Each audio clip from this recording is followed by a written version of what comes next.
வணக்கம். இன்னைக்கு gold, silver crude oil and DX உடைய டெக்னிக்கல் அனாலிசிஸ் பார்க்கலாம். இந்த வீடியோக்குள்ள போறதுக்கு முன்னாடி இந்த தளத்தை சப்ஸ்கிரைப் பண்ணாம இருந்தீங்கன்னா சப்ஸ்கிரைப் பண்ணீங்க. கூடவே பெல் ஐக்கானை கிளிக் பண்ணீங்க. அப்பதான் நாங்கள் வீடியோஸ் போட்டோன்னே நோட்டிஃபிகேஷன் வரும். கீழே டிஸ்கிரிப்ஷன்ல டெலகிராம் உடைய லிங்க்ஸ் இருக்கும். நாளை நடக்க இருக்கிற லைவ் டிஸ்கஷன் மீட் 81வது வாரத்துடைய லிங்க் டெலகிராமில் மார்னிங் அப்லோட் பண்ணுவோம். ஸோ நீங்கள் அதில் வந்து ஜாயின் பண்ணிக்கலாம். உங்களுடைய டெக்னிக்கல் டவுட்ஸை கேளுங்க. எங்களுக்கு தெரிஞ்சதை நாங்கள் உங்க கூட ஷேர் பண்ணிக்கிறோம். நாளை மதியம் 3 மணிக்கு இதே யூடியூப் சேனல்ல நடக்கும். ஃபர்ஸ்ட் டிஎக்ஸ் உடைய சார்ட் பார்க்கலாம். அதுக்கு முன்னாடி மார்க்கெட்டுடைய நியூஸஸ். இன்னைக்கு பார்த்தீங்க அப்படின்னா மார்க்கெட்டுடைய யூஎஸ் உடைய நியூஸ் இருக்கு, கன்சியூமர் கான்ஃபிடன்ஸ் இருக்கு. இது எக்ஸ்பெக்டேஷனை விட 91.6 எக்ஸ்பெக்ட் பண்றாங்க. அதை விட அதிகமாக வந்தால் கண்டிப்பாக ஒரு கெயின் டிஎக்ஸ்ஒய்க்கு இருக்கும். நெகட்டிவாக வந்தால் இன்னும் மார்க்கெட் கீழே போகிறதுக்கான பாசிபிள் இருக்கும். 6:30 மணிக்கு பார்த்தீங்கன்னா எஸ்என்பி உடைய காம்போசிட்டோடைய காஷன் இருக்கும். ஸோ அது நம்ம விட 7:30 மணிக்கு நடக்கிற கன்சியூமர் கான்ஃபிடன்ஸ் கண்டிப்பாக ஒரு சின்ன இம்பேக்ட் கிரியேட் பண்ணும். பெரிய மூவ்மெண்ட் இல்லை அப்படின்னா கூட நமக்கு பார்த்தீங்க அப்படின்னா இது ஃபெட்டுக்கு அடுத்தது நான் ஃபார்ம் பேரோலுக்கு இதுக்கெல்லாம் வந்து இதோடைய நியூஸஸ் ரொம்ப இம்பார்ட்டண்டாக நம்ம கலெக்ஷனாக எடுத்துக்கணும். பாசிட்டிவ் ஆர் நெகட்டிவாக வருதா அப்படின்னு சொல்லி. திருப்பி வியாழக்கிழமை தான் நமக்கு அன்எம்ப்ளாய்மெண்ட் கிளைமும் அதுக்கப்புறம் பெண்டிங் ஹோம் சேல்ஸும் இருக்குது. அதுக்கப்புறம் வெள்ளிக்கிழமை நமக்கு வந்து core PCE personal consumption and expenditures உடைய இண்டெக்ஸ் இருக்குது. இதெல்லாம் தான் நியூஸஸ். ஃபர்ஸ்ட் டிஎக்ஸ் உடைய சார்ட். ஸோ டிஎக்ஸை பொறுத்த வரைக்கும் பார்த்தீங்க அப்படின்னா ப்ரைஸ் வந்து அந்த ட்ரெண்டோடைய சப்போர்ட்டில் இப்போ நின்றுட்டு இருக்கான் ஆல்மோஸ்ட். பட் ப்ரைஸ் வந்து பார்த்தீங்க அப்படின்னா இங்கே ஒரு கிளியரான ஒரு வியூ மார்க்கெட்டில் எப்பயுமே இருந்துக்கும். நம்ம பார்த்தோம்னா தெரியும் ப்ரைஸ் வந்து சப்போர்ட்டில் வந்து கிளியராக எடுத்தோடனே மார்க்கெட் மூவ் ஆகிடுக்கும் ரெண்டு இடத்துலையும். ஸோ இங்கே எடுத்தவன் ரொம்ப டீப் கரெக்ஷனுக்கு மார்க்கெட் வந்துட்டு இருக்கான். மேபி இந்த லெவல் பிரேக் ஆகலாமான்னா தாராளமாக பிரேக் ஆகலாம். இந்த சப்போர்ட் பிரேக் ஆகாமல் 103.88 பிரேக் ஆகாமல் மார்க்கெட் திரும்பினாலும் நம்ம பை ட்ரை பண்ணலாம். ஒருவேளை இது உடஞ்சிருச்சு அப்படின்னா நெக்ஸ்ட் சப்போர்ட் லெவலுக்கு மார்க்கெட் கீழே இறங்குறதுக்கான ஹை ப்ராபபிலிட்டி இருக்கும். அந்த சப்போர்ட் இங்கே இருக்கிற சப்போர்ட் தான். ஸோ ப்ரைஸ் இங்கேருந்து இப்போ மேலே போகணும் அப்படிங்கிற டேட்டா வரதை பொறுத்து தான் மார்க்கெட் வந்து மூவ் ஆகும். ஸோ இப்போ வரைக்கும் நமக்கு சப்போர்ட் கிரியேட் ஆகல. மார்க்கெட் வந்து டவுன்ஃபாலில் தான் இப்போ இருக்குது. ஒரு 4 ஹவர் சார்ட் எடுத்துக்கிட்டோம் அப்படின்னு பார்த்தீங்க அப்படின்னா மார்க்கெட் அழகாக ட்ராப் ஆகிட்டு தான் இருக்குது. கீழே இருக்கக்கூடிய நல்ல ஒரு சப்போர்ட் லெவல் வரைக்குமாவது மார்க்கெட் ஃபால் ஆகிட்டு அதுக்கப்புறம் சப்போர்ட் கிரியேட் ஆனால் தான் போகும். அல்லது இந்த லோக்கு கீழே மார்க்கெட் க்ளோஸ் பண்ணிட்டு அதுக்கப்புறம் மார்க்கெட் மேலே ஏறுறதுக்கு வாய்ப்புகள் இருக்கும். ஸோ இப்போ வரைக்கும் டிஎக்ஸ்ஒய் எந்த ஒரு சப்போர்ட்டும் கிரியேட் பண்ணலை, எந்த ஒரு முக்கியமான லெவல்லையும் இல்லை. Next oil. ஸோ ஆயில் பொறுத்த வரைக்கும் ஒரு டே ஃப்ரேமில் பார்த்தோம் அப்படின்னா மார்க்கெட் வந்து அந்த சப்போர்ட் லெவல்லையே நிற்கிறான். அந்த மார்க்கெட்டில் பார்த்தீங்கன்னா அந்த எக்ஸ்பேன்ஷன் பாருங்கள், மேலே இப்படி ஒரு எக்ஸ்பேன்ஷன் சொல்லியிருப்போம், கீழேயும் ஒரு எக்ஸ்பேன்ஷன். ஸோ அந்த எக்ஸ்பேன்ஷனுடைய சப்போர்ட் எடுத்த மார்க்கெட் இப்போ மேலே இருக்கக்கூடிய அந்த டாப் ரெசிஸ்டன்ஸ்க்கு போகிறான். கண்டிப்பாக இந்த இடத்துல போயிட்டு ஒரு சின்னதாக ஃப்ளாஷ் கொடுக்கலாம். ஸோ இது வந்து இங்கே இருக்கக்கூடிய மல்டி சப்போர்ட் லெவலாக மார்க்கெட் போய் டச் பண்ணிச்சு ஒரு 81.5 81 அந்த ரேஞ்ச் வந்துருச்சு அப்படின்னாவே மார்க்கெட் திருப்பி இங்கேருந்து ஒரு ஃபால் ஆகிறதுக்கான ஹை ப்ராபபிலிட்டியும் இருக்கும்.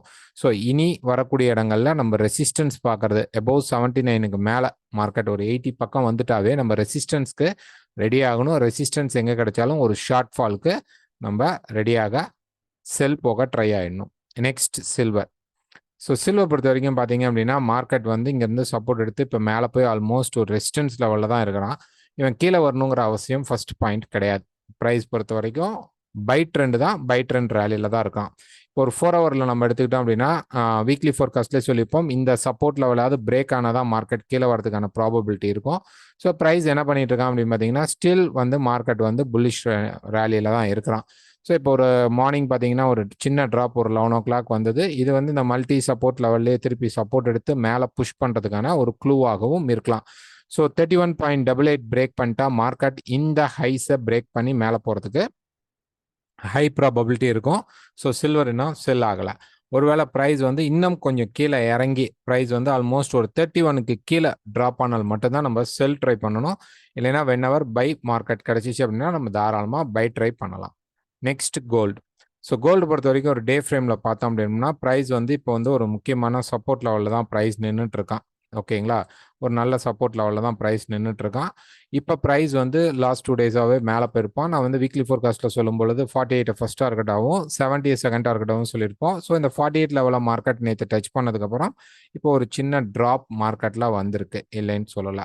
ஸோ இப்ப பிரைஸ் வந்து என்ன பண்ணும்?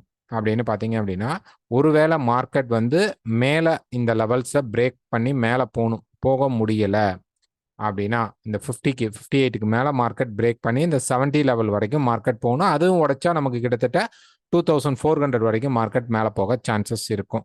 இப்ப பார்த்தீங்க அப்படின்னா, சும்மா ஒரு ரஃப் ட்ரெண்ட் லைன் நம்ம இங்க எடுத்துக்கிறோம் அப்படின்னா கூட, இது வந்து ஒரு சப்போர்ட் லெவல்ல தான் நம்ம எடுத்துக்கலாம். ஓகே, இப்படி வச்சுக்கலாம். ஸோ இப்போ வந்து மார்க்கெட் சப்போர்ட் எடுக்கிறதுக்காக தான் இந்த ட்ரெண்டா பண்ணிட்டு இருக்கு. ஸோ இதை விட இப்போ எப்போ நமக்கு பை ஆகும் அப்படிங்கிறத நம்ம அதிகமாக பார்க்கணும். ஸோ இப்போ நம்ம ஒரு 1 ஹவருக்கு போகிறோம். ஸோ ஒரு 1 ஹவரில் பார்த்தீங்க அப்படின்னா இந்த இடத்துல ஒரு டபுள் டாப் ஃபார்மேஷன் இருக்கானா, எஸ் அஃப்கோர்ஸ் இருக்குது. இப்போ ப்ரைஸ் வந்து மேலே வந்து அரௌண்ட் 50 லெவலில் 48 49லேருந்து 50 லெவலில் ப்ரைஸ் வந்து டேர்ன் ஆச்சு. ஒரு ஷார்ட் ஃப்ரேம் இதை விட சின்ன ஃப்ரேமில் போயிட்டு மார்க்கெட் வந்து இந்த ரெசிஸ்டன்ஸ் கிட்ட ஏதாவது டேர்ன் ஆனால் ஸ்டாப் லாஸ் ஓட நீங்கள் செல் ட்ரை பண்ணலாம். இது கிட்டத்தட்ட நமக்கு பார்த்தீங்கன்னா கீழே இருக்கிற 30 லெவல் வரைக்கும் மார்க்கெட் கீழே இறங்குறதுக்கு ப்ராபபிலிட்டிஸ் இருக்கு, இல்லைன்னு சொல்லல. ஸோ இப்போ கண்டிப்பாக கரெக்ஷன் இது வரைக்கும் போகிறதுக்கும் வாய்ப்புகள் இருக்கு. இங்கே ரெசிஸ்டன்ஸ் எடுத்தால் நம்ம செல் பண்ணலாம். ஸோ கீழே வந்து நான் பை எடுத்திருக்கேங்க. அந்த பை வந்து இந்த இடத்துல ஒரு ஆல்மோஸ்ட் பை எடுத்திருக்கிறோம். இந்த பைக்கான ஸ்டாப்பை எங்கே வைக்கலாம் அப்படின்னா, மார்க்கெட் இந்த ரெசிஸ்டன்ஸ்க்கு போகும்போது கீழே இருக்கக்கூடிய இந்த லெவலுக்கு நீங்கள் ட்ரையல் பண்ணலாம். இப்போ இந்த லெவல் வைக்கலாம், நெக்ஸ்ட் இந்த லெவல் வைக்கலாம். இது மேலே பிரேக் ஆயிடுச்சு அப்படின்னா நெக்ஸ்ட் லெவலில் நம்ம மார்க்கெட் மூவ் பண்ணலாம். ஸோ இப்போ ப்ரைஸ் பொறுத்த வரைக்கும் நம்ம வந்து ஒரு ட்ரெண்ட் லைனை யூஸ் பண்ணிக்கலாம் சிம்பிளாக. மேலே இருக்கக்கூடிய இந்த பர்டிகுலர் ஹைக்கும் இந்த டைட் லெவலுக்கும் வச்சுக்கலாம். ஸோ இந்த இடத்துல பார்த்தீங்க அப்படின்னா நமக்கு 49 லெவலில் நமக்கு ஒரு ரெசிஸ்டன்ஸ் வரும். இங்கே வந்து மார்க்கெட் டேர்ன் ஆகலை அப்படின்னா என்ன ஆகும்? இப்போ பாருங்க, மார்க்கெட் ட்ராப் ஆயிடுக்கு, மேலே போயிடுக்கு, திருப்பி ட்ராப் ஆயிடுக்கு, இப்போ மேலே வருது. ஸோ இந்த இடத்துல ப்ரைஸ் வந்து ரெசிஸ்டன்ஸ் எடுத்துட்டால் கீழே அந்த 30 லெவல் வரைக்கும் நமக்கு இறங்க சான்சஸ் இருக்கும். அதுக்கப்புறம் திருப்பி கூட மார்க்கெட் கீழே போகிறதுக்கும் வாய்ப்புகள் இருக்கும். இது அடுத்த கதை. முதல்ல நமக்கு இந்த 50 லெவலுக்கு மார்க்கெட் ரீச் ஆகணும். திரும்புறானான்னு பார்க்கணும். இல்லை பிரேக் அவுட் ஆகிறான், வெயிட் பண்ணணும். உடனே பை போகக்கூடாது. திருப்பி ஒரு கரெக்ஷன் வந்துட்டு மார்க்கெட் மேலே போனால் இந்த மார்க்கெட் இந்த ஹையெல்லாம் பிரேக் பண்ணி 70 லெவல் வரைக்கும் மார்க்கெட் போக சான்சஸ் இருக்கும். ஸோ இந்த ட்ராப் பார்த்துட்டு நிறைய இம்மிடியட் கால் வந்துகிட்டு இருக்கு. திருப்பி ப்ரைஸ் பார்த்தீங்கன்னா இறங்கினோடனே ஏறிட்டு தான் இருக்கான். ஸோ இன்னைக்கு இருக்கக்கூடிய நியூஸஸ் ஃபர்ஸ்ட் ஹாஃப்ல எப்படி பார்த்தாலும் நமக்கு கோல்டு மேலே போய் 5049 லெவலில் டச் பண்ணும். 2350லேருந்து 2349 லெவலில் டச் பண்ணிட்டு ரெசிஸ்டன்ஸ் எடுக்கிறானா இல்லையா நம்ம பார்க்கணும். ரெசிஸ்டன்ஸ் எடுத்தால் நம்ம செல் போகலாம்.